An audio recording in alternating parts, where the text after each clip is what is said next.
Santmat channel को subscribe करें, साथ ही घंटी को दबाकर ऑल नोटिफिकेशन सेलेक्ट करें। आप सभी से आग्रह है कि सत्संग को पूरा अंतिम तक देखें। बोलिए प्रेम से श्री सद्गुरु महाराज की जय। श्री सद्गुरु महाराज की जय। श्री सद्गुरु महाराज की जय।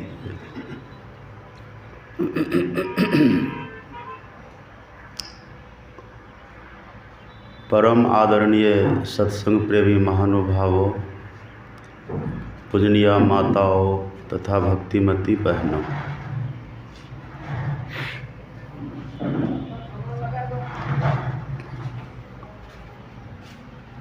आज हम लोगों ने पाठ में सुना है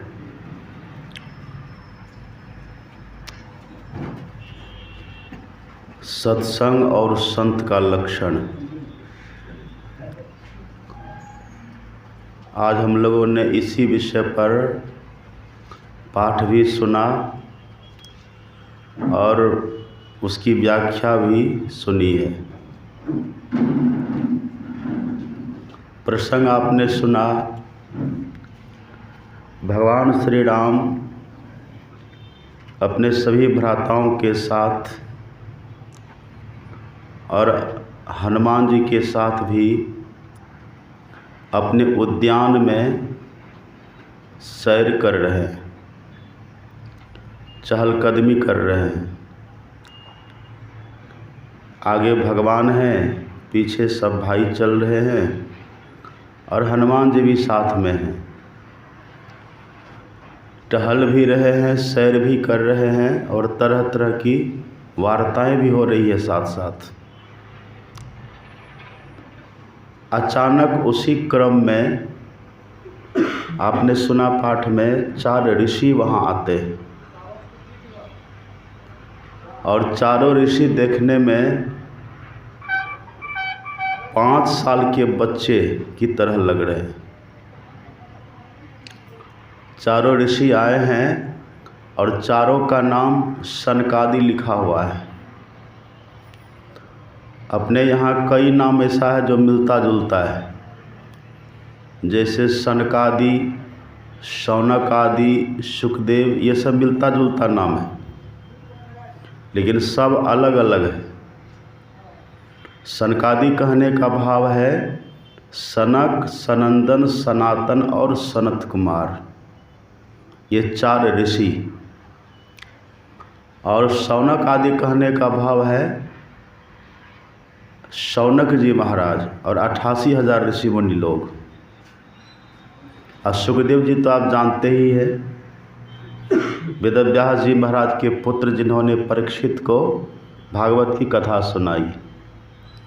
ये सब नाम सुनने में सम बराबर लगता है, एक जैसा लगता है, लेकिन यह है अलग अलग। तो यहाँ पर जब भगवान सैर कर रहे थे अपने उद्यान में, अयोध्या में, उसी समय ये सनकादि ऋषि पधारते। अन्य जो 3 भाई हैं वे पहचान नहीं सके। उनके मन में होता है कि कोई बालक है, भरत है, शत्रुघ्न है, लक्ष्मण है। इनके मन में होता है कि ये चारों कोई बालक आए हुए हैं, कोई दिव्य बालक लग रहे हैं। इनके मन में, इनके भीतर बहुत तरह का वहाँ पोह चल रहा था, पर पहचान नहीं रहे कि कौन है ये। इतने में भगवान ने क्या किया है, ये सब के मन में तो बहुत तरह की बातें चल रही है। इतने में भगवान ने क्या किया, जैसे देखा है 4 ऋषि पधारे, तो भगवान ने तत्क्षण अपने तन पर से पीताम्बर उतारते, जो पीताम्बर भगवान ओढ़ते थे ना, पीताम्बर उतारते हैं और वहीं पर धरती पर बिछा देते हैं वहीं। और बिछा कर के भगवान चारों से कहते हैं पधारिए। तो चारों ऋषि उनके उस दिए गए पीताम्बर के आसन पर पधारते हैं और चारों बैठ जाते हैं। अब ये सब भाई हतप्रभ हैं कि भगवान ने इनको बैठने के लिए, तो बच्चे हैं चारों, 5-5 साल के हैं ये बच्चे हैं, और इनको बैठने के लिए भगवान ने आसन दिया। और आसन भी कुछ और देते तो एक बात थी, अपना पीताम्बर जो हम सब के लिए वंदनीय है, जो हम सब के लिए आदरणीय है, भगवान का पोशाक है, वस्त्र है, भगवान के मंगल में शरीर पर ओढ़ने वाला, भगवान के मंगल में वदन पर रहने वाला, ये भगवान का पीताम्बर है। इसको भगवान ने बिछा दिया, आश्चर्यचकित है। और जब बिछा दिए तो चारों भाई उस पर चले भी गए और बैठ भी गए। ये सब चल रहा है। चारों पहचान नहीं रहे, मतलब भरत, लक्ष्मण, शत्रुघ्न, ये सब पहचान नहीं रहे। और वास्तव में साधु की पहचान सब कर भी नहीं सकते। तुलसीदास जी लिखते हैं, आप पढ़ेंगे रामायण में, जो कोई कहे साधु को चिन्हा, और तुलसी हाथ कान पर दिन्हा। यदि कोई ये कहे कि हमने साधु की पहचान कर ली, हमने साधु को जान लिया, तो ये समझिए दोष हो गया, झूठ बोल रहा है। कान पकड़ना चाहिए, ऐसा झूठ फिर कभी नहीं बोलेंगे। साधु की पहचान कोई साधु ही कर सकते हैं। साधु की पहचान दो ही कर सकते हैं, या तो संत कर सकते हैं या तो भगवंत कर सकते हैं। बाकी अन्यों के लिए कहते हैं, दादो जाने न कोई संतन की गति गोई।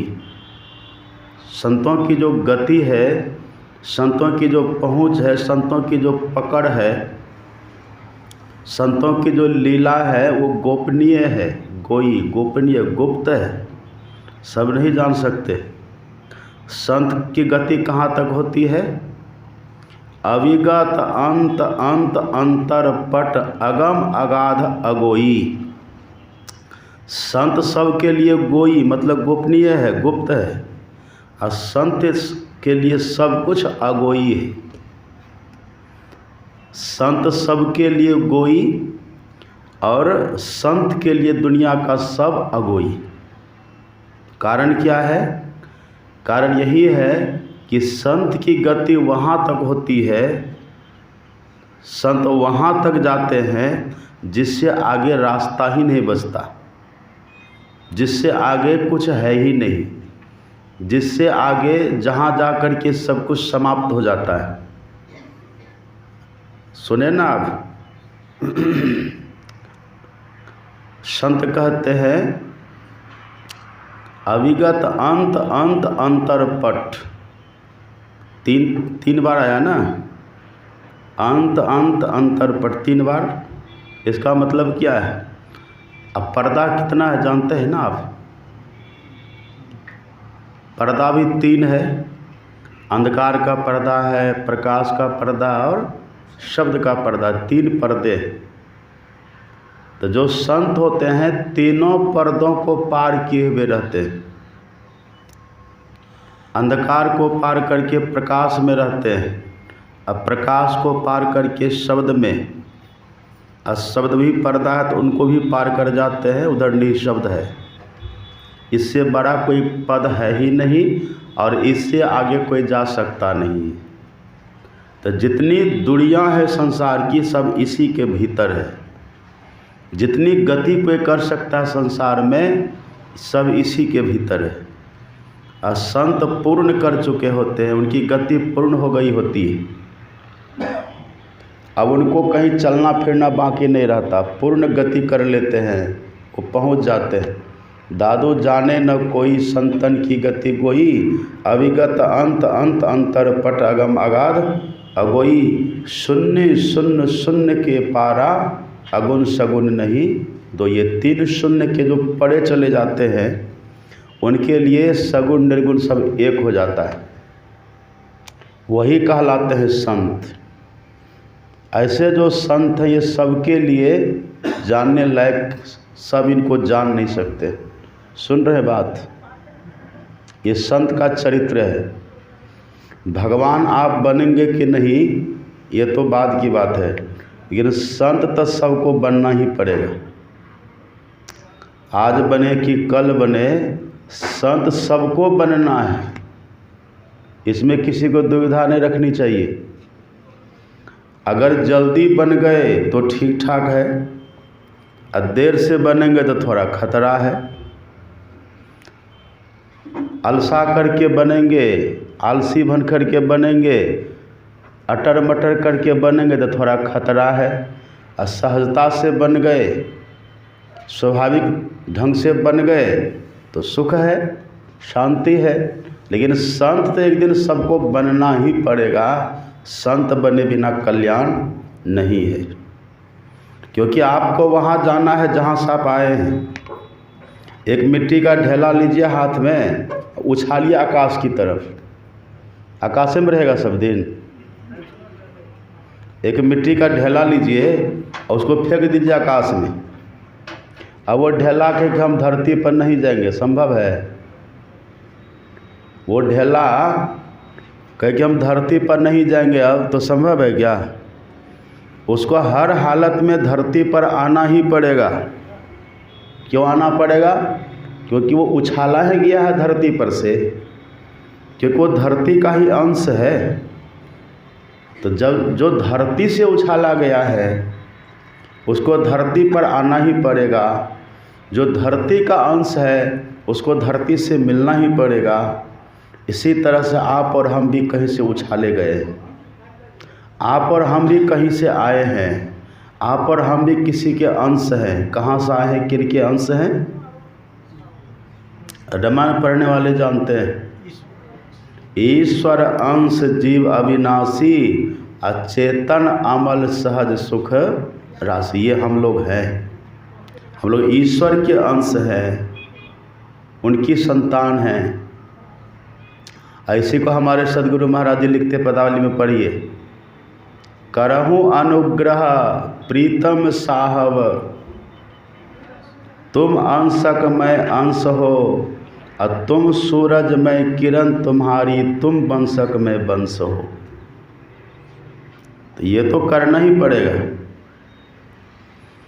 हाँ, आप डॉक्टर साहब नहीं बनेंगे तो चलेगा, आप नहीं बन सकते, ये आपका अख्तियार है। आप मत बनिए डॉक्टर, कौन आपको जोर ज़बरदस्ती करेगा? वो आपका अख्तियार है। आप मत बनिए मास्टर, वो आपका अख्तियार है, कोई कुछ आपको नहीं कहेगा। आप मत बनिए MLA MP, ये आपका अख्तियार है, कोई आपको ज़बरदस्ती नहीं करेगा। लेकिन कोई ये कहे कि हम संत नहीं बनेंगे, ये नहीं चलेगा। संत तो आपको बनना ही पड़ेगा। संत बनना ही पड़ेगा, इसमें कोई छूट की बात नहीं है। ये और आपके अख्तियार का भी नहीं कि हम नहीं बनेंगे, बनना पड़ेगा। सहजता से बनिएगा तो जल्दी बन जाइएगा, नहीं बनिएगा तो 2-4 बार 84 का चक्कर लगाइएगा, कीड़ा मकोड़ा बनिएगा और थोड़ा मन ठंडा होगा, और तब बनिएगा। बनना तो पड़ेगा ही। विवेकानंद जी महाराज कहते थे, आज जो चींटी है ना, एक दिन वह भी मुक्त होकर के रहेगी। मतलब चींटी को भी संत बनना पड़ेगा। मुक्त पुरुष का नाम ही संत है। आत्मा रामी का ही संत है, ब्रह्मविद का ही नाम संत है। संत सबको बनना पड़ेगा। इसलिए जो हमको बनना ही पड़ेगा, उसके लिए हम पीछा क्यों हटे? उसके लिए तो लग जाना चाहिए। ढेला बोले कि हम धरती पर नहीं जाएंगे, ये असंभव है, उसको आना ही पड़ेगा। तो सहजता से आ जाओ। ऐसे ही हमको संत बनना ही पड़ेगा। और संत बनना ही पड़ेगा का भाव ये है कि हमको ईश्वर का दर्शन करना ही होगा, हमको मोक्ष पाना ही होगा। हम मास्टर, डॉक्टर, इंजीनियर बने न बने कोई मायने खास नहीं रखता है। हम दुनिया के बड़े बड़े पदों को पाए या ना पाएँ, ये कोई खास मायने नहीं रखता है। हम और भी कुछ बने या न बने कोई खास मायने नहीं रखता है। लेकिन संत तो हमको बनना ही पड़ेगा। इसलिए संत बनने में किसी को आलस नहीं करना चाहिए। और संत का कोई वेश होता है क्या? होता है? हमारे बाबा साहब जो हमारे सदगुरु महाराज जी के गुरु थे, कौन सा कपड़ा पहनते थे कहिए? काला पहनते थे। और वो जो थे संत तुलसी साहब, वो क्या पहनते थे जानते हैं? वो मल्टी कलर जो रंग उनको मिल जाता था उसी को सिल देते थे। लाल भी होता था, काला भी होता था, हरा, पीला, नीला, जो जो रंग मिला सबको सिल करके पहन लिए।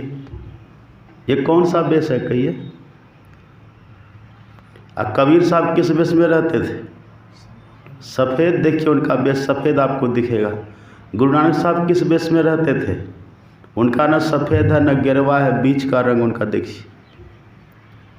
तो वेश मतलब नहीं कि वेश बना लेंगे तो हम हो जाएंगे। ये तो वेश अलग अलग है, जिनको जैसा वेश अच्छा लगता है, रुचता है, वो पहन लेते हैं, वो ठीक है। लेकिन संत किसी भी वेश में रह सकते हैं। इसीलिए कहते हैं, एक कवि ने बड़ा अच्छा कहा, वेश कैसा भी हो पर जिसके ऊंचे ख्याल है, और दिन बाहर से दिखे पर भीतर से मालो माल है।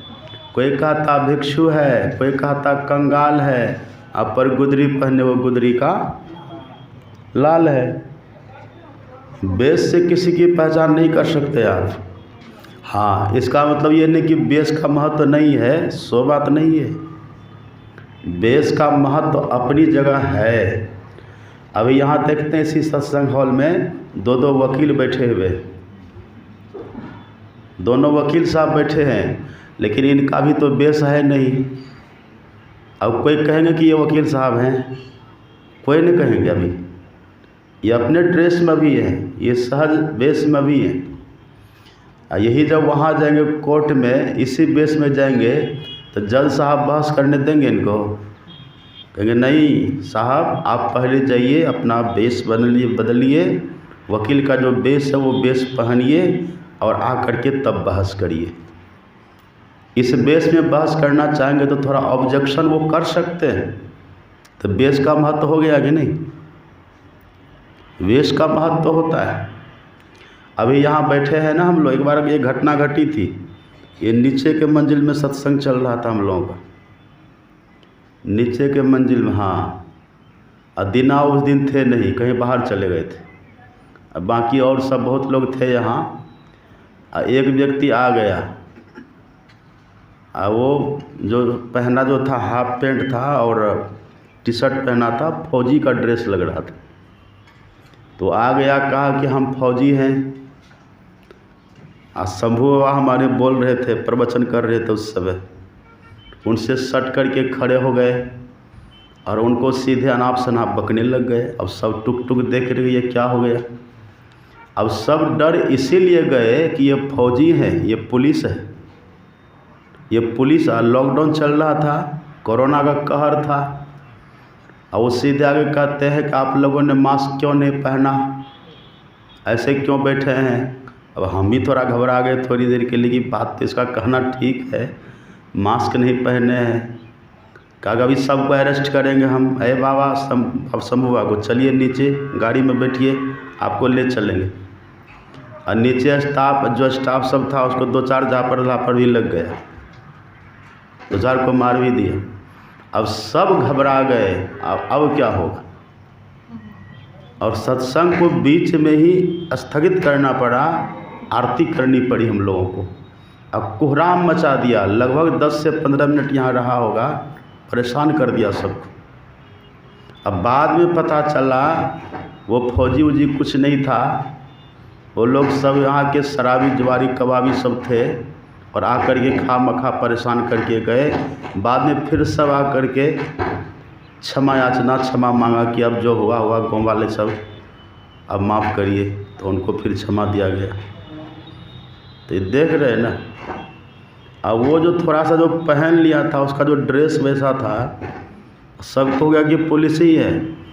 और उस दिन यहाँ बड़े बड़े लोग थे, ओम प्रकाश मंडल जी संचालक वो भी थे, बड़े बड़े थे, सबकी हवा निकल गई थोड़ी देर के लिए, सब परेशान हो गए। तो देखिए बेस का कैसा महत्व होता है। तो बेस का भी महत्व अपनी जगह पर है, उसको नकारा नहीं जा सकता है, लेकिन बेस ही सब कुछ है तब गलत पड़ जाइएगा, तब गलत में हम लोग। रावण किस बेस में सीता का हरण किया था? कहिए।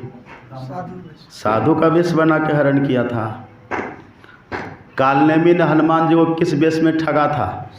ठग नहीं सका था, पर प्रयास किया था। कालनेमी साधु बन करके, और ऐसा वैसा साधु ने इतना भव्य दिव्य आश्रम बना के बैठा था।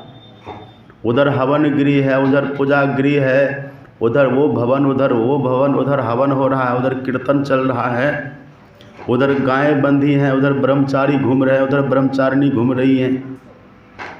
क्या दिव्य भव्य आश्रम बना करके वहाँ बैठा था। ऊपर से जा रहे थे हनुमान जी, संजीवनी लाने जा रहे हैं, और नीचे में वो हनुमान जी को जब देखा तो कहने लगा, जाना है तुझे दूर बटे हूँ, कर ले रैन बसेरा रे। और सब कहानी कहा कि मुझे सब पता है, वहाँ लक्ष्मण को शक्तिबान लगा है, लक्ष्मण को शक्तिबान लगा है, और तुम संजीवनी के लिए जा रहे हो, सूर्योदय के पहले तुझे वापस भी आना है। अब इतनी इतनी बातें उसने कही कि हनुमान जी को लगा ये तो त्रिकालदर्शी महात्मा है, ये तो भूत वर्तमान भविष्य तीनों को जानते हैं। आश्चर्य हुआ, कहा कि चलो थोड़ा दर्शन कर ही लेते हैं, थोड़ा दर्शन कर ही लेते, फिर आगे बढ़ेंगे। वहाँ जब गए, अब देखिए हनुमान जी को यहाँ तक हो गया, हनुमान जी कहते हैं आज दीक्षा भी ले लेंगे। इतने प्रभावित हुए हनुमान जी, आज हम दीक्षा भी ले लेंगे इनसे। अब इससे बड़ा प्रभाव क्या हो सकता है कौन? हनुमान जी हैं। इसलिए यहाँ हनुमान जी कुछ, यहाँ भी हनुमान जी खड़े हैं। अभी देखे ना, भगवान जब सैर कर रहे हैं, तीनों भाई साथ में हैं, हनुमान जी भी यहाँ हैं। पर हनुमान जी उन चारों को देख कर कुछ बोल नहीं रहे, क्या पता वही हो। जो कोई कहे साधु को चिन्हा तुलसी हाथ। हनुमान जी इतने प्रभावित हुए हैं हनुमान जी कि दीक्षा के लिए उनसे तैयार हो गए। कहा गुरुदेव कृपा करिए, अब तक मैं निगुरा हूँ, दीक्षा दे दीजिए। तो कालनेमी कहा था ठीक है पहले स्नान करके आओ। कहानी तो सब कोई जानते हैं, वहाँ मकड़ी मिलती है, मगरमच्छ, उसको मारा है। उसने कहा कि ये कोई संत नहीं है, ये कोई गुरु नहीं है, ये गुरु घंटाल है, ये कोई संत नहीं है। कहा अच्छा ये बात है। फिर हनुमान जी जाते हैं, कहा गुरुजी दीक्षा तो हम बाद में लेंगे, पहले दक्षिणा दे देते हैं। कालनेमी बड़ा खुश हुआ, कहा कि ठीक है। कहा तो ठीक है, हम आपको दक्षिणा दे रहे हैं। अब हनुमान जी क्या करते, अपनी पूंछ को बढ़ाए और उसको कसने लगे। तो कालनेमी कहता ये क्या कर रहे हैं? कहा कुछ नहीं, वही दक्षिणा दे रहे हैं, मेरा विधान यही है दक्षिणा देने का, हम ऐसे ही देते हैं। पूंछ को घुमाए, कसे, इतना जोर से कसे उनका अंग प्रत्यंग चरमरा गया। फिर इतना जोर से पटकन दिए कि एक ही पटकन में उसका राम नाम सत हो गया। उघर ही अंत न हो ही निवाहु, अकाल नेमि जिमि रावण राहु। जानते हैं ना ये रावण काल नेमि, रावण राहु, राहु का भी तो कहानी सब जानते ही हैं। तो ये स्थिति है, इसलिए बेस पर नहीं जाना चाहिए। साधु स्वभाव से होता है, तीनों पर्दा को जो पार कर जाए। कौन सा पर्दा है? अंधकार, प्रकाश और शब्द। ये तीनों शून्य शून्य शून्य के पारा, अगम अगाध अगोई, ये शून्य शून्य शून्य के पारा, ये तीनों पर्दा के पार जो ईश्वर हैं, परमात्मा है, वह भी उनसे गुप्त नहीं रहता, छुपा हुआ नहीं रहता है। ये होते हैं संत। इसी को ऋषि कहते हैं। अब उपनिषद के वाक्यों को पढ़ेंगे। उपनिषद के ऋषि कहते हैं इसी को, भिद्यते हृदय ग्रंथिस छिद्यन्ते सर्व संशया क्षीयन्ते चास्य कर्माणि तस्मिन् दृष्टे परावरे। ऋषि कहते हैं जिनके हृदय की ग्रंथि खुल गई है। कौन सी ग्रंथि है? जड़ चेतन ही ग्रंथि पड़ी गई, यद्यपि मृषा छूटत कठिनई। ये जड़ चेतन की जो ग्रंथि पड़ी हुई है, जीव है चेतन और शरीर है जड़, ये जड़ चेतन दोनों मिल गए, ये ग्रंथि पड़ गई। अथवा चेतना, जो हमारी चेतना है ना, चेतन और शरीर जड़, ये दोनों के गांठ में हम पड़ गए, जीव पड़ा हुआ है। जड़ चेतनी ग्रंथि पड़ी गई। ये ग्रंथि है कैसी? तो तुलसीदास जी कहते यद्यपि मृषा, ये जो ग्रंथि, जो गांठ गिरह बंधन जो है, यह है मृषा। मृषा का मतलब झूठ है, ये झूठ। लेकिन इस ग्रंथि का खुलना बड़ा कठिन है। इस ग्रंथि को जो खोल ले, इस ग्रंथि को जो खोल लेते हैं वही कहलाते हैं संत। मतलब जड़ को अलग करके देख ले और चेतन को अलग करके देख ले, उसको वो कहलाते हैं संत। एक बार एक साधु थे, आए थे कुप्पा घाट, तो वे कहते थे कि हमने जड़ चेतन की ग्रंथि को खोल दी है। ये बराबर कहते थे कि मैंने जड़ चेतन की ग्रंथि को खोल दी है। और उस समय महर्षि संत जी महाराज थे आश्रम में ही। तो सब उनके पास कहा कि हुजूर, ये तो कहते कि जड़ चेतन की ग्रंथि को खोल दिए हैं। तो कहा अब उनका अपना है, क्या है नहीं है। कहा नहीं हुजूर, ये तो बराबर कहते हैं, ये तो अच्छी बात नहीं है। पहली बात तो जो खोलेंगे वो बोलेंगे नहीं,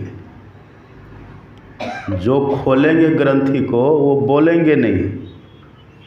ये तो बोलते रहते हैं। तो उनको बुलाया गया, तो उनको कैसे पूछेंगे? तो पूज्यपाद ने उनसे पूछा कि आपने जड़ चेतन की ग्रंथि को खोल ली? कहाँ खोल दिए? तो फिर पूज्यपाद पूछते हैं, जो जड़ चेतन की ग्रंथि को खोलते हैं तो देखते भी हैं जड़ का रंग कैसा है और ग्रंथ और चेतन का रंग कैसा है। तो आप बताइए तो कैसा रंग है?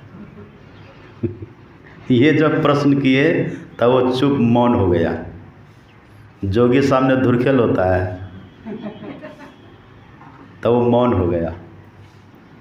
जड़ चेतन की ग्रंथि को जो खोल लेते हैं तो वो जड़ की पहचान अलग कर लेते हैं और चेतन की पहचान अलग कर लेते हैं। उसी को बोलते हैं परमहंस। एक होता है हंस, एक होता है परमहंस। हंस किसको बोलते हैं? हंस बोलते हैं पानी दूध को मिला दीजिए, तो हंस क्या करेगा? पानी को छोड़ देगा और दूध को पी लेगा। तो जो पानी को छोड़ करके दूध को ग्रहण करे वो हंस कहलाता है, और जो जड़ को छोड़ करके चेतन को ग्रहण कर ले वो परमहंस कहलाता है। यही जो होते वो संत कहलाते हैं। और ऐसे करने वाले का, जो जड़ चेतन की ग्रंथि को खोल लेते हैं, उनके भीतर किसी तरह का संदेह नहीं रहता है। उनको पूछा न कौन रंग है, कहे तो नहीं न कह सका, संदेह रह गया भीतर में। या तो वो कुछ बोल करके संतुष्ट करते, कुछ भी तो कहते, लेकिन मौन बिल्कुल हो गए। संदेह वहाँ नहीं रहता, संदेह का पूर्णतः निवारण हो जाता है। सकल दृश्य निज उदर मेली, सोई निद्रा तजी जोगी, सोई हरिपद अनुभवई परम सुख अतिशय द्वैत वियोगी, शोक मोह भय हरस दिवस निशि, देश काल तह नाही, तुलसीदास यही दशाहीन, संशय निर्मूल न चाहिए। जब तक ये दशा नहीं आती है तब तक संशय हमारा निर्मूल नहीं होता। ये संत होते हैं जिनके भीतर किसी तरह का संदेह ना हो। और फिर जिनके कर्म बंधन बिल्कुल खत्म हो गए, कर्म बंधन जिनका बिल्कुल खत्म, जिनके ऊपर किसी तरह का बंधन है ही नहीं। यह कर्म का बंधन बड़ा खतरनाक होता है। कर्म बंधा संसार बंधावे आपसे, जमपुर बंधा जाए कर्म के पास से। सकै न को छुड़ाए रस्सा मोट है, अरे हारे पलटू संतन डारा काटी नाम की ओट है। संत महापुरुष नाम के प्रताप से, नाम मतलब वही उल्टा नाम जपत जग जाना, वाल्मीकि भय ब्रह्म समना, उसी उल्टा नाम के प्रभाव से जो महापुरुष होते हैं कर्म के फंदा को काट देते हैं। ये 3 घटना जिनके जीवन में घटे, और अंतिम में जो लक्षण कहा है ऋषि कहते हैं तस्मिन दृष्टे परावरे। संत की दृष्टि कैसी होती है? तस्मिन दृष्टे परावरे, परे से परे उनकी दृष्टि हो जाती है। ये 2 बार परे परे है। ये परे परे का मतलब क्या है? हम लोग कितने परे परे करते हैं, भोरे भोर परा परा पर करते कि नहीं? सब क्षेत्र छरा परा परा पर और वो अक्षर पार में, ये परा परा पर करते हैं ना। ये क्या है? ऋषि कहते हैं जिनकी दृष्टि परे से परे हो गई है। अब परे से परे कहने का मतलब देखिए, असत है असत, असत के परे, एक बार परे हो गया सत, असत के परे हो गया सत, असत के परे जो है वो परमात्मा, उनको देख लेते हैं। देखिए सगुण के परे निर्गुण, और निर्गुण के परे जो है परमात्मा, उनको देख लेते हैं। देखिए क्षर के परे अक्षर, अक्षर के परे जो पुरुषोत्तम है परमात्मा, उनको देख लेते हैं। ये कहने का भाव है तस्मिन दृष्टि परावरे। ये ऋषि वाक्य है, कितना महत्व का है। जिनकी दृष्टि परे से परे पहुंच जाती है, जिसने सगुण को भी देखा है, निर्गुण को भी देखा है, और सगुण निर्गुण के परे भी देखा है। सगुण को देखा मतलब इसी आँख से जिसने भगवान के सगुण साकार रूप को भी देखा है, रामकृष्ण शिव को भी देखा है, सभी देवी देवता को भी देखा है। ये तो स्थूल सगुण रूप है। सूक्ष्म सगुण को भी जिसने देखा है, ऐसे महापुरुष। फिर निर्गुण निराकार को भी जिसने देखा है, और उसके परे जो देखा है। इसलिए कबीर साहब कहते हैं सरगुण की सेवा करो और निर्गुण का करो ज्ञान, और सरगुण निर्गुण के परे तहे हमारा ध्यान। ये है संत का लक्षण। तुलसीदास जी कहते हिय निर्गुण अनयन ही सगुण, रसना नाम सुनाम, अब मनहु पुरट संपुट लसत तुलसी ललित ललाम। ऐसे होते संत, ऐसे संत है वो सनकादि ऋषि। और आप जानते हैं ना, मैंने कई बार कहा है, ये चारों भाई, चारों सनकादि ऋषि जो हैं, ये सृष्टि का सबसे पहला मनुष्य है। आपको कोई पूछे कि सृष्टि का सबसे पहला मनुष्य कौन है, तो क्या कहिएगा? वो लोग कहता आदम और यहोवा, और हम लोग क्या कहते हैं? मनु और शत्रुपा। तो ये मैथुनी सृष्टि का है प्रथम। लेकिन मैथुनी सृष्टि से श्रेष्ठ होता है मानसिक सृष्टि। मानसिक सृष्टि का मतलब संकल्प की सृष्टि। संकल्प किया बस हो गया।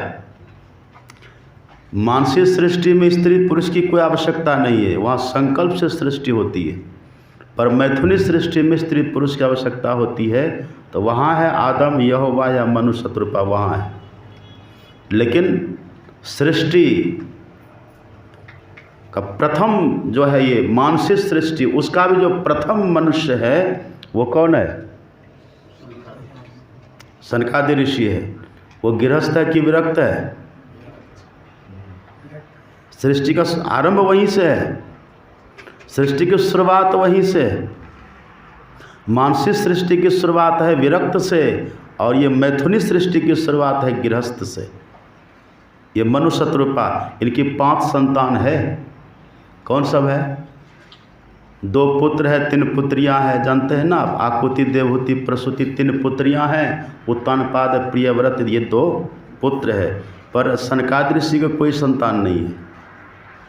उनको ब्रह्मा जी ने कहा कि जैसे मैंने तुझे बनाया है ना, ऐसे तुम भी सृष्टि का विस्तार करो। तो सनकादिक ऋषि ने कहा कि पिताजी, ये हम मकर जाल में फंसने वाले नहीं हैं। मकर जाल आपने देखा क्या होता है? मकर जाल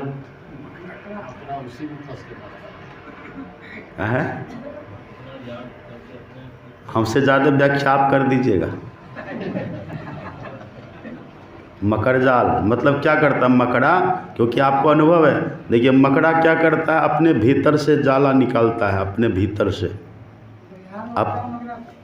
अपने से जाला निकालता है, और जाला निकाल करके उसको फिर फैला देता है, उसी को फैलाता है।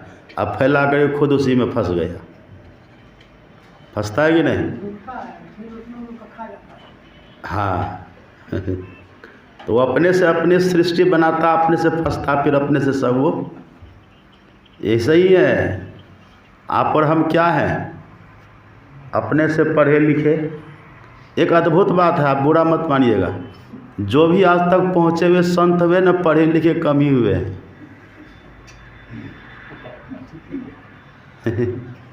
हमारे गुरु महाराज जी कहते थे कि कबीर साहब को वो शिरोमणि मानते थे। जैसे माला होता है ना, माला में एक होता है सुमेरु, तो वही मानते थे कबीर साहब को। और कबीर साहब देखिए कुछ भी पढ़े लिखे नहीं थे। गुरु नानक को देखिए, वो कुछ भी पढ़े लिखे नहीं थे। वो पढ़ने जब गए तो मौलवी ने कहा कि पढ़ो अलिफ, तो पढ़ा अलिफ। कहा कि पढ़ो बे, कहा बे। इतने में कहते अलिफ का मतलब क्या होता है? कहा एक। कहा पहले हमको एक को जाने दिए तब 2 पढ़ेंगे, बे मतलब 2, वो बाद में पढ़ेंगे। अब वही उनकी पढ़ाई का अंत हो जाता है। देखिए रामकृष्ण परमहंस क्या पढ़े लिखे थे? चेला कैसा था उनका? चेला कैसा था? विश्व को विस्मित कर देने वाले विवेकानंद। और गुरु कैसे हैं? कुछ भी पढ़े लिखे नहीं। जहाँ पर पूर्णत्व है वहाँ ये प्रपंच नहीं है कुछ भी। रविदास जी को देखिए, कुछ भी पढ़े लिखे नहीं। आश्चर्य आपको लगेगा। जो पढ़ने में भूले वो झूले। पढ़ेगा, अगर पढ़ेंगे ज़्यादा तो फिर वो विद्या से कुछ न कुछ करेगा। पढ़ लेंगे ज़्यादा तो फिर या तो गृहस्थ बनेगा तो नौकरी खोजेगा। अब नौकर बनिए, भले आप नाम कुछ भी दे दीजिए, डॉक्टर साहब फलाना चलाना ढकाना, नाम कुछ भी दे दीजिए, आखिर है तो नौकर ही। नौकर बन गए, अब फिर विवाह करिए। आप विवाह के बाद बाल बच्चा नहीं हो तो वो भी दिमाग खराब। अब वो बाल बच्चा पैदा करिए। अब इतना पैदा करते जो इतना पैदा कर लेते हैं कि अपने घिर जाते हैं उसके बीच। फिर नाती पोता, इसी को बोलते हैं मकर जाल। बुरा भी लग रहा है। मकड़ा अपने से जाला निकलता है और अपने से फंसता है। हम लोग भी फंस गए। देखिए ये गौशाला कोई दूसरा बना के दिया है क्या? ये मंच कोई दूसरा बना के दिया है? खुद से बनाए, खुद से फंस गए, खुद से भाषण दे रहे। अभी कहीं बैठ के तपस्या किए करते तो कहाँ से कहाँ पहुँच जाते, लेकिन मकर जाल में फंस गए। सब फंसे चले जा रहे हैं। लेकिन सनकादिक ऋषि कहते पिताजी हम आपकी तरह मकर जाल में फंसने वाले नहीं हैं। ब्रह्मा जी ने कहा कि जैसे मैंने तुझे बनाया ऐसे तुम भी बनाओ। कहा मैं आपकी तरह मकर जाल में फंसने वाला नहीं। जिसके लिए मानव तन मिला है ना, हमें वो काम कर लेने दीजिए। और निकल गए हैं, तपस्या में लग गए। और उसी तपस्या का फल ये है, ये 5 वर्ष के ही बालक सब दिन बने रहते हैं। अब 5 वर्ष के बालक के बनने का भाव क्या है? निर्विकार, निर्विषय, निश्चल, निष्पाप। ऐसी इनकी वृत्ति है। इनकी वृत्ति में न तो पाप है, न तो विकार है, न तो विषय है, कुछ नहीं। निर्मल मन जन सो मोहि पावा, मोहि कपट छल छिद्र न भावा। कबीरा मन निर्मल भया जैसे गंगा नीर, आ पाछे पाछे हरि फिरे कहत कबीर कबीर। निश्चल है। पर ऐसे संत की पहचान सब नहीं करते। भरत जी टुक टुक देख रहे हैं, भरत जी देख रहे हैं, शत्रुघ्न जी देख रहे हैं, लक्ष्मण जी देख रहे हैं, हनुमान जी देख रहे हैं, सबके सब देख रहे हैं, पर भगवान अपना पीताम्बर बिछा दिए। अब पीताम्बर बिछा करके भगवान ने कहा पधारिए महाराज। वो चारों छोटे छोटे बच्चे पधारते, अब उस आसन पर जा कर के बैठ जाते हैं। भगवान वही नहीं रुके, भगवान सामने खड़े हो गए। खड़े होकर के कहते हैं बड़े भाग पाइए सत्संगा।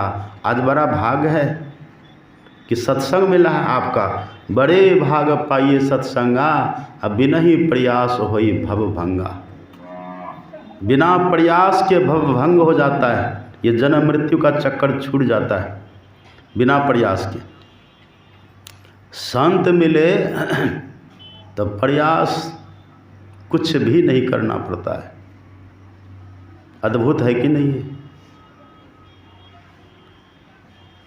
संत किन्हीं को मिल जाए जीवन में, बिना कुछ किए सब कुछ मिल जाता है। राम झूठ बोलेंगे क्या?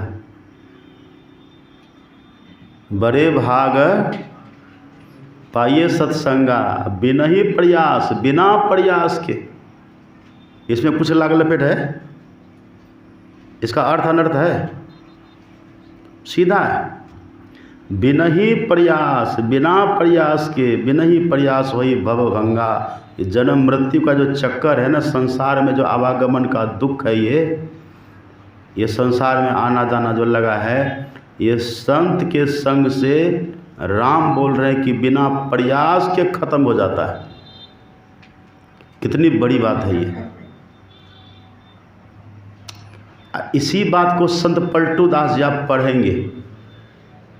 इसी बात को पलटू दास जी कहते हैं राम का मिलना सहज है, वो कठिन नहीं है। राम का मिलना सहज है और संत का मिलना दूर। जब तक संत नहीं मिला है तब तक समझिए राम का मिलना कठिन है। और जैसे संत मिल गए तो फिर राम तब दूर नहीं रहते, फिर राम दूर नहीं रहते। कितना अद्भुत है ये। मेरा तार हरि संग जोड़े, ऐसा कोई संत मिले, ऐसा कोई संत मिले जो हमारा कनेक्शन भगवान से कर दे। और एक संत वे संत तुलसी साहब, उनकी वाणी आप पढ़ेंगे। ये कहते हैं, सत्संग जग में उद्धृत किए हमारे गुरु महाराज जी। वे कहते हैं संत दयाल दया जो करे। अगर संत किन्हीं पर दया करे, संत दयाल दया जो करई, कोटि भेद जीव निस्तरई।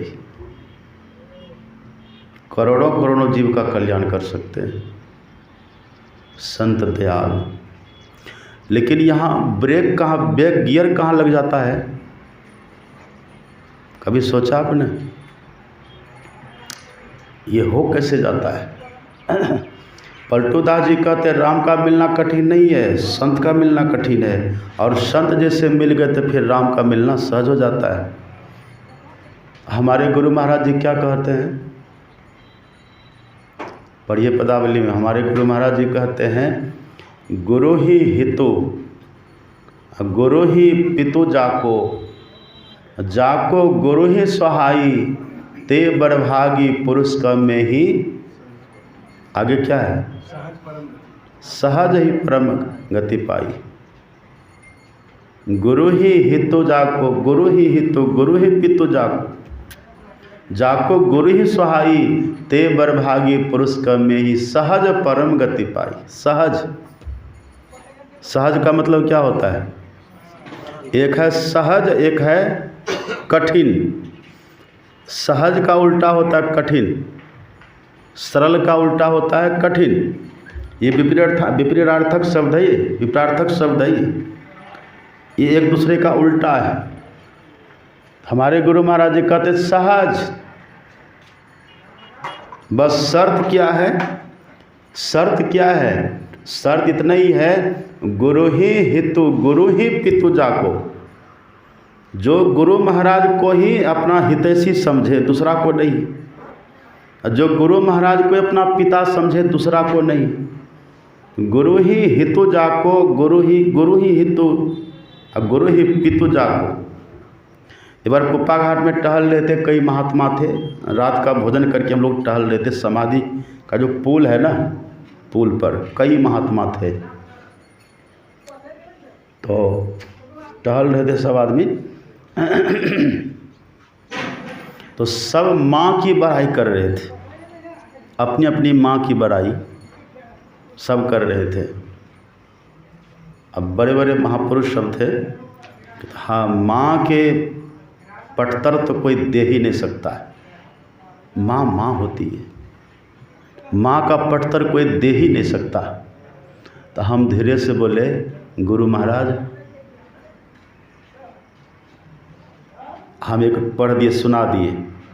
मातहु ते बड़ी छोह करे नित, पितहु ते अधिक भलाई है, और कुल मालिक कहूँ ते बड़ी कृपा धारे, गुरु समना ही सहाय है।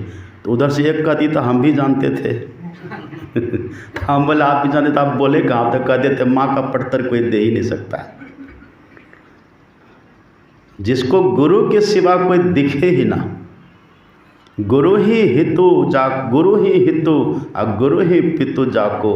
जाको गुरु ही सहाई, ते बरभागी पुरुष का में ही निश्चय परम गति, सहज परम गति पाए। सहज।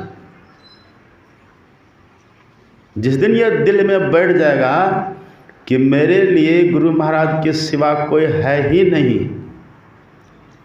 मीरा क्या कहती है? मेरे तो गिरधर गोपाल दूसरो न कोई, जाके सिर मोर मुकुट मेरो पति सोई। और दूसरी जगह मीरा कहती है, भव सागर सब सूख गयो है, सब सूख गया। भव सागर सब सूख गयो है, फिकर नहीं मोहि तरनन की। एक महात्मा इसका अर्थ कर रहे थे, भव सागर सब सूख गयो है, मतलब संसार में कोई अपना रहा ही नहीं, अब सब छूट गया। एक रह गया कौन? मेरे तो गिरधर गोपाल दूसरो न कोई, जाके सिर मोर मुकुट मेरो पति सोई। ऐसा भाव जब हो जाता है, फिर सहज हो जाता है तरना, ज़्यादा कठिन नहीं रहता। दूसरी जगह हमारे गुरु महाराज जी कहते, आप पढ़िएगा पदावली में, तन मन धन को अरपी गुरुपद सेव करो, मैं ही आज्ञा पाली दुस्तर भव। कैसे तरो? कि दुख से तरो? सुख से तरो, सुख से तरो। जिस भवसागर के लिए कहा पार करने के लिए, बड़े बड़े यहाँ जहाँ डूब जाते हैं, वो भवसागर भी तन मन धन को अर्पी गुरुपद सेव करो, अब मैं ही आज्ञा पाली। बस इतने करना है। दुस्तर भव, जो दुस्तर है, दुस्तर मतलब जिनका तरना कठिन है, सुख से तरो। अब कैसे सुख से तरो? आप रास्ते चल रहे हैं, रास्ते में गाय का खूर का चिन्ह हो, उसमें गोबर, उसमें गोंत भरा हुआ हो, उसको पार करने में कितनी मेहनत आपको लगेगी? छलांग लगाना पड़ेगा। पढ़िए, रामायण में लिखा हुआ है, गरल सुधा रिपु करे मिताई, गौपद सिंधु अनल सितलाई। इससे बड़ा क्या हो सकता है? अगर ये इष्ट के प्रति हमारी निष्ठा है तो गरल सुधा जहर अमृत बन जाएगा। रिपु करई मिताई, शत्रु हमारा मित्र बन जाएगा। और ये भवसागर भी गौखुर के समान होकर के हमारे लिए तुच्छ बन जाएगा, जिसका पार करना सहज है, कठिन नहीं है, कितना आसान है ये। दूसरी जगह हमारे गुरु महाराज जी कहते हैं, तन मन आत्म पद पर बारिये, उसमें जो है ना एक वो सतगुरु दर्श दे नहीं था, एक अंतिम पद क्या है?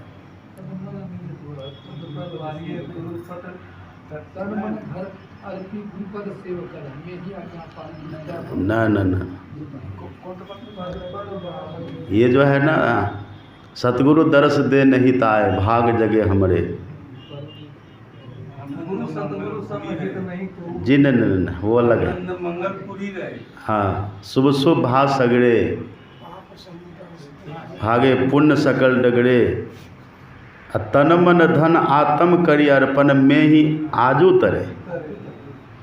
तन मन धन आत्म करी अर्पण में ही कब तरे? कि कल, परसों, वर्षों बाद, कब? आज। कितना सुंदर है ये। तन मन धन आत्म करी अर्पण में ही आज उतरे, आज तर जाइए। राम भगवान क्या कहते हैं? बिना ही प्रयास होई भव भंगा। मिल रहा है कि नहीं? देख रहे हैं कितना साम्य, कितना सामंजस्य है इसमें। यही है। अब ये जब भगवान ने वहाँ कहा है, चारों ऋषि का जो इन्होंने सम्मान किया भगवान ने, सुनिएगा ध्यान से। भगवान बहुत देर तक रहे, चारों ऋषि बहुत देर तक रहे नहीं है, थोड़ी देर में सब घटना घटी। उसी में एक बात भगवान ने और कह दी, आपने सुना पाठ में, संत संग अपवर्ग कर, अकामी भव कर पंथ, कहीं संत कवि कोविदा, श्रुति पुराण सदग्रंथ। श्रुति कहीं संत कवि कोविद, कौन बोल रहे हैं? राम। भगवान राम कहते हैं कि हे भाइयों, ये केवल मैं नहीं कहता, तब कहीं संत कवि कोविद। संत कहते हैं, कवि मतलब सर्वज्ञ होता है, कोविद मतलब पंडित। और श्रुति पुराण, श्रुति मतलब वेद, ये वेद पुराण भी कहता है, सभी संत महापुरुष कहते हैं। मैं जो कहता हूँ ये सब कोई कहते, क्या कहते हैं? तो संतों का जो संग है वो अपवर्ग देने वाला है। और अपवर्ग का भाव क्या है? अपवर्ग, जहाँ पर पवर्ग नहीं हो वो क्या है? वही है मोक्ष। पवर्ग नहीं, पवर्ग क्या है? प, फ, ब, भ और म, ये 5 है ना पवर्ग। तो जहाँ पर प नहीं हो, प का मतलब क्या है? पतन। जहाँ जाने के बाद फिर पतन न हो, पतन का मतलब फिर जन्म मृत्यु के चक्कर में न पड़े।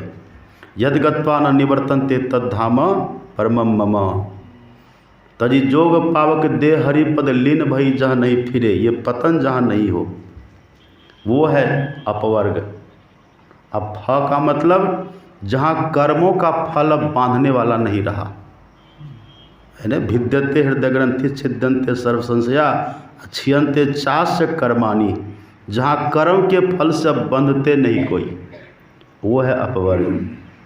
अब कोई बंधन नहीं, किसी भी तरह का बंधन नहीं रहा। जड़ चेतन की जो ग्रंथि थी खुल गई, वो है अपवर्ग। अभ मतलब भय रहित, निर्भय, अभय जो हो जाते हैं जहाँ जा कर के वो। और माँ से मंगल कह दीजिए, माँ से मोद कह दीजिए, मतलब मंगल आनंद। ईश्वर का स्वरूप क्या है? आनंद है। अब माँ से मोक्ष भी लोग कहते हैं, बहुत तरह की बातें। तो जहाँ जा कर के ये पवर्ग हो जाए, खत्म हो जाए पवर्ग, अपवर्ग जहाँ हो जाए, भगवान राम कहते हैं ये जब भी होगा तो संत के संग से होगा। अब देखिए, ये जब बातें भगवान ने कही ना, तो धीरे से भरत जी हनुमान जी से कहते कि हनुमान जी, जरा प्रभु से पूछिए तो संत असंत किनको कहते हैं। खुद नहीं पूछते भरत जी, थोड़ा शर्मिला है ना, भरत जी थोड़ा शर्माते हैं भगवान से। शर्माते क्या है मतलब बड़े विनीत हैं भरत जी। तो भरत जी पूछते हैं कि इतना सम्मान, इतना आदर, इतना कदर। तो भरत जी कहते हैं हनुमान जी से कि हनुमान जी जरा प्रभु से पूछिए संत असंत में अंतर क्या होता है। अच्छा, भरत जी नहीं जानते थे सो बात नहीं है। भरत जी तो खुद संत हैं, जानते हैं कि ना आप। रामायण में 2 पात्र है महत्वपूर्ण, एक है भगवंत का, एक है संत का। तो भगवंत का रोल तो भगवान कर रहे हैं राम, और संत का अभिनय किया है भरत ने। ये तो संत है ही हैं, लेकिन भरत जी राम के मुंह से कहलवाना चाहते हैं। इसलिए भरत जी पूछते हैं हनुमान जी के थ्रू माध्यम से पूछते हैं कि पूछिए भगवान से ये संत और असंत का लक्षण क्या है, ये दोनों में फर्क क्या है। क्यों पूछे हैं आप पढ़िए रामायण का बाल कांड। तहिते कछु गुण दोष बखाने, असंग्रह त्याग न बिनु पहचाने। जब तक हम गुण अवगुण को नहीं जानेंगे, जब तक हम पहचानेंगे नहीं, तो क्या ग्रहण करेंगे, क्या छोड़ेंगे, कैसे जानिएगा। इसलिए भरत जी कहते हैं कि संत का भी लक्षण कहने की कृपा की जाए और असंत का भी लक्षण, दोनों की कहने की कृपा की जाए। और रामायण की विशेषता है जहाँ असंत की भी वंदना होती है। बंदो संत असज्जन चरना, और दुखप्रद उभय बीच कछु बरना। बिछड़त एक प्राण हरि लेही, अब मिलत एक दारुण दुख देही। दुख तो दोनों देता है, पर एक मिलकर के जो दुष्ट है वो मिलकर के दुख देता है, और एक बिछुड़ करके दुख देता है जो संत है। तो जब तक हम दोनों के लिए जानेंगे नहीं, तब तक कैसे पहचानेंगे, और तब तक उसके गुण अवगुण को कैसे जानेंगे, गुण ग्रहण हम कैसे करेंगे। इसलिए तब ये प्रश्न जैसे हनुमान जी ने पूछा है भगवान से, पूछ रहे हैं भरत जी, पर माध्यम बनाए हनुमान को। तो भगवान सीधे संबोधन करते हैं भरत को, हनुमान को नहीं करते, क्योंकि भगवान समझ रहे कि पूछ कौन रहे हैं। तो भगवान कहते हैं संतन के लक्षण सुनो भ्राता। हे भरत, किनको संबोधन कर रहे हैं। हे भाई सुनो, संतन के लक्षण सुनो भ्राता, अगणित श्रुति पुराण विख्याता। अगणित, असंख्य नहीं कहा, अनंत नहीं कहा, अगणित कहा। गणित जहाँ लग ही नहीं सकता, हिसाब किताब कहाँ लगाते, गणित का न काम है। जहाँ कोई हिसाब किताब नहीं, जहाँ मैथमेटिक्स फेल, अगणित। संत का कितना लक्षण है उसका आप हिसाब किताब लगा ही नहीं पाएंगे। आप चंदन को काटिए तो क्या होता है, जैसे आप कुल्हाड़ी से चंदन को काटेंगे तो चंदन कटेगा, लेकिन कट करके कुल्हाड़ी को अपनी खुशबू से भर देगा। खुशबू से भरता है। तो चंदन कौन है, संत है, और कुल्हाड़ी कौन है, असंत है। तो कुल्हाड़ी काटता है, क्षति पहुंचाता है, कष्ट देता है, पर संत क्या करते, कष्ट सह करके भी, क्षति सह करके भी, दुख सह करके भी अपनी खुशबू से उस कुल्हाड़ी को भर देते हैं। यही है संत का लक्षण। भगवान कहते हैं बड़े सहनशील होने चाहिए, होने चाहिए नहीं, संत सहनशील होते ही हैं। अच्छा, कितना सहनशील होते हैं। एक तो ये उदाहरण है, ये तो राम भगवान देते उदाहरण। दूसरा उदाहरण देते हैं शंकर भगवान। नहीं, राम भगवान ही देते हैं।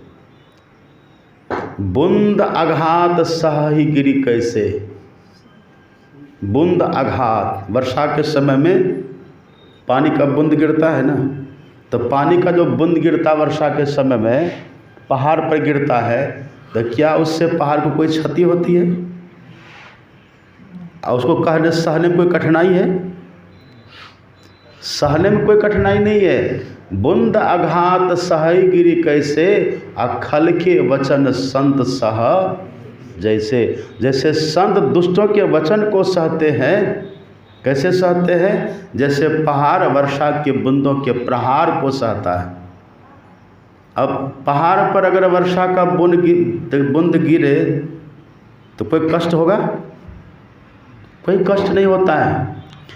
उसी तरह से अगर कुल्हाड़ी काटे भी चंदन को तो लगता कट रहा है, ऐसे ही संत को अगर काटे भी पर संत को कोई कष्ट नहीं होता है। ईसा मसीह का नाम आपने सुना? संत थे ईसा मसीह, भले किसी धर्म के हो उससे मतलब नहीं है, पर वे संत थे। उनको जब क्रॉस पर टांगा गया है ना, उनके रग रग में कीलें ठोकी गई हैं, उस समय आप रोते कि हंसते? क्या करते हैं? रोते कि चिल्लाते कि छटपट करते? कितनी परेशानी होती कल्पना करिए। पर वे कैसे महापुरुष हैं, वे मुस्कुरा रहे हैं, हंस रहे हैं और मुस्कुराते हुए कहते हैं, ओ माय गॉड, हे मेरे पिता, हे मेरे ईश्वर, forgive them for they don't know what they do. इसे माफ़ कर देना, ये नहीं जानता कि क्या कर रहा हूँ। अब देखिए, निज गुण देई सुगंध बसाई, जो काट रहा है उसके लिए दुआ कर रहे हैं। ईसा मसीह को शीशा चूर करके, ये महर्षि दयानंद को शीशा चूर करके सेवक पिला दिया। अब पता चला, पेट में दर्द हुआ, पता चला, तो उस समय समझिए आप, उस समय किस समय? 1900 के पहले, उस 1900 के आसपास 35 रुपये निकाल करके दिए। निज गुण देई सुगंध बसाई, 35 रुपये निकाल करके देते हैं और कहते हैं कि जल्दी भागो नहीं तो पकड़ लेगा, मार देगा तुमको। खुद मर रहे उसका परवाह नहीं है, पर मारने वाले बचे इसकी परवाह है। इसका नाम है संत। इसका नाम क्या है? संत। तो गुरु गोविंद सिंह जी क्या थे? संत। गुरु गोविंद सिंह जी क्या थे? महाराणा प्रताप क्या थे? अब वो शिवाजी महाराज वो क्या थे? शिवाजी को समर्थ रामदास का चेला थे शिवाजी। शिवाजी को कहा समर्थ रामदास ने, तू तलवार उठा। शिवाजी का तो मैं तपस्या करूँगा। समर्थ रामदास का तभी देश को तलवार की ज़रूरत है, तपस्या तुम्हारे लिए मैं करूँगा, तू तलवार उठा। कहा कि मुझसे नहीं होगा। कहा तुझसे कैसे नहीं होगा, तेरी हड्डी से मैं करवाऊँगा। अब करवा लिए कि नहीं? गुरु गोविंद सिंह का नाम सुने, पढ़िए उनका इतिहास। वो अवतार हैं, यही पटना साहिब में उनका जन्म हुआ, बिहार में तो हुआ। उनका इतिहास पढ़िए, गुरु गोविंद सिंह जी महाराज का। जन्म लेते भी बाल्यावस्था है और उन्होंने अध्ययन किया, देखा संसार को, भारतवर्ष की धरती का अध्ययन किया, देखा तो पता चला अभी ये भारत की धरती रक्त मांग रही है। अभी भारत में से विधर्मियों का शासन हो गया है, यहाँ महापुरुषों का बलिदान चाहिए। कौन सबसे बड़े महापुरुष हैं? कहा मेरे पिताजी हैं। पिताजी आप बलिदान दे दीजिए। कौन कहेगा ऐसा? गुरु तेग बहादुर जानते हैं ना आप, जाके बलिदान दिए और ये उठा लिए शस्त्र। और उन्हीं का चेला था बंदा बैरागी। बंदा बैरागी को जब पकड़ा गया, फर्रुख शाह ने जब पकड़ लिया और पकड़ करके उनको तवा गरम करके उस पर लेटा दिया गया। अब मांस जब सिद्ध हो जाता था तो चिमटा से पकड़ के खींचता था। अब बंदा बैरागी ठहाका मार के हंसते थे। निज गुण देई सुगंध बसाई। पूछा ये क्या है? आपको कष्ट नहीं होता है? कहा मूर्ख, तूने गीता नहीं पढ़ी है? ये चिमटा से तू मुझे पकड़ेगा? और ये आग मुझे जलेगी क्या? नैनम छिंदन्ति शास्त्राणि नैनम दह्यति पावकः न चैनम क्लेदन्त्यापो न शोष्यति मारुतः। इस आत्मा को तलवार काट नहीं सकता, इस आत्मा को अग्नि जला नहीं सकती, इस आत्मा को पानी भिगा नहीं सकता, इसको वायु सुखा नहीं सकती। वो तत्व हम हैं। ये चिमटा तुम्हारा क्या करेगा और ये तावा क्या करेगा? वो मुस्कुराते थे। अर्जुन का बेटा मरा अभिमन्यु, तब पहुंच गया चंद्रलोक। अब गुरु गोविंद सिंह के 4 बच्चे शहीद हो गए। आपने कभी सुना कि रोए भी? छोटा बेटा लड़ रहा था रणभूमि में, लड़ते लड़ते शहीद हुए। वो कहते शाबाश बेटा शाबाश। दूसरा से कहा था अब तू ले धनुष बांध, तू भी जा, तू भी शत्रुओं का दांत खट्टा कर। अब वो जाते युद्ध करते, वो भी लड़ते लड़ते शहीद हो गए। कहते शाबाश बेटा शाबाश। ऐसा साहस था अर्जुन को। कहिए, इसका मतलब क्या वो संत नहीं थे? संत के लिए संस्कृति बहुत बड़े मायने रखती है। संस्कृति बहुत बड़े। हाँ, संत राजनीति नहीं करते हैं, लेकिन राजनीति को पैदा करते हैं, जन्म देते हैं, नीति को जन्म देते हैं संत। जब वो लड़ते थे ना, गुरु गोविंद सिंह जी लड़ते थे, तो एक का काम था उनके सेवक का सबको पानी पिलाना। जो गिर जाते थे सिख लोग तो उनको पानी पिलाते थे। तो वो पानी पिलाने वाला क्या करता था, सिखों को तो पानी पिलावे भी, जो मुसलमान गिर जाता था उनको ही पानी पिला देता था। लोगों ने जान लिया कि ये दुश्मन को ही पानी पिलाता है। शिकायत कर दी गुरु गोविंद सिंह के पास। तो उनको बुलाया गया, कहा करे मैंने सुना कि तुम दुश्मन को भी पानी पिलाते हो। तो वो कहता है हुजूर सरकार, जो गिर गया, जो मर गया, वो शत्रु कहाँ रहा? कहा शाबाश, तूने मेरे उपदेश को समझा है। ये है निज गुण देई। संस्कृति के लिए लड़ रहे हैं पर संतत्व को नहीं छोड़े। अपने देश के लिए, अपने वतन के लिए लड़ रहे हैं, अपने राष्ट्रीय संस्कृति को बचाने के लिए लड़ रहे हैं, लेकिन संतत्व को नहीं छोड़े। यह निज गुण देई सुगंध बसाई, ताते सुर सीसन चढ़त जग वल्लभ श्रीखंड, अनल दाही पिटत घनही परशु बदन यह दंड। अगर दुष्ट दुर्जन कोई है उनको सजा भगवान देते हैं, सज्जन कोई है उनकी लोक में वंदना होती है। अब कहने सुनने की बहुत बात है। संत वही होते हैं जो साधना करते करते पूर्णता को पा लेते हैं।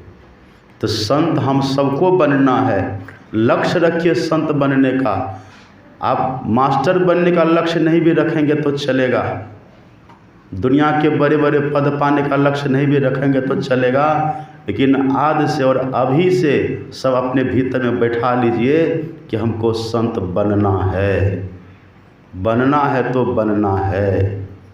सुन रहे बात? क्या दिन आओ? बनना है तो बनना है। श्री सद्गुरु महाराज।